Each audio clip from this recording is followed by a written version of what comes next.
बात पर जमीयत उलमा इस्लाम फी के तहफ़्फ़ुज़ात JUI की मरकजी मजलिस आमा और सूबाई उमरा और नुज़मा का अहम इजलास आज होगा।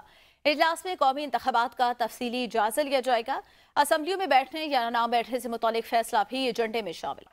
आज बिल्कुल हालिया आम इंतखाबात के हवाले से जमीयत उलमाए इस्लाम के तहफ़्फ़ुज़ात सामने आए हैं। आज एक अहम इजलास होने जा रहा है। जमीयत उलमाए इस्लाम की जो मरकजी मजलिस आमला है और जो सूबाई उमरा और इंज़माम है, उनका इजलास होगा और उस इजलास में हुकूमत में बैठने के अलावा जो तमाम अमूर हैं उस पर तबादला ख्याल किया जाएगा। इससे पहले मियाँ मोहम्मद नवाज शरीफ ने मौलाना फजल रहमान के साथ टेलीफोनिक रब्ता भी किया था और आज जो मौलाना फजल रहमान है वो इस इजलास की सदारत भी करें और गुज़िश्ता शब मौलाना फजल रहमान इस्लामाबाद पहुंच चुके हैं और आज जो सूबाई जमातें हैं वो इंतखाबात के हवाले से जो अपनी कारकर्दगी रिपोर्ट है वो भी इस इजलास में पेश करेंगे और आज ये जमीयत उलमा इस्लाम का हतमी फैसला किया जाएगा कि अपोजिशन में बैठें या हुकूमत में।